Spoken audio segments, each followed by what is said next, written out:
I keep forgetting that I'm supposed to be documenting every portion of this, and this is the planed results. What I did was I ran it through the planer. Oh my gosh, probably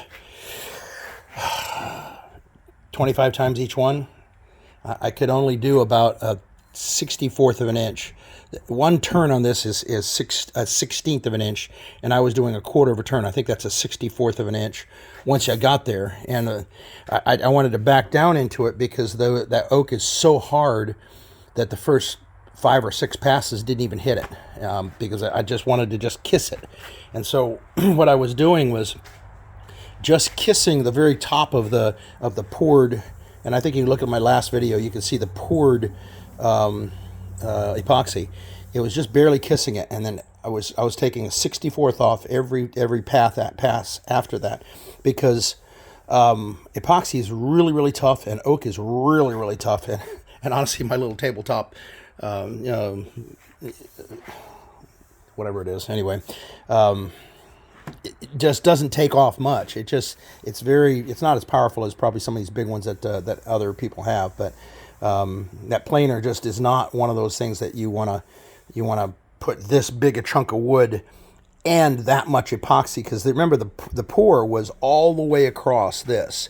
It had poured out all around it, and that epoxy is extremely hard. So we were running this thing through. I think I probably did 25 passes on each one of these. So I probably have 50 passes through the planer to get to this point. And now I'm sanding it first with 80 grit, then 120 grit, and then now I've got 220 grit on it, and I'm going to keep on going up. I think I'm going to end up at either 600 grit. I think 600 grit's probably as fine as I'm going to go. But that will actually, what the 600 grit does is it really doesn't do anything for the wood. It polishes the wood, but it actually polishes the epoxy. And if you look and see how dull it looks now compared to what it looked like when the epoxy was thick. That will actually pop back, because once we get the polishing done, and because a lot of this stuff is muted because it's rough, and so the colors pop back up, and then we're going to go over this whole thing with a coat of polyurethane, just clear poly, and we're not going to do a thick coat. We're just going to do it like just a run. Just a paint-on coat, and let it dry, so that it protects everything really well, and that also will make the wood pop and the color pop.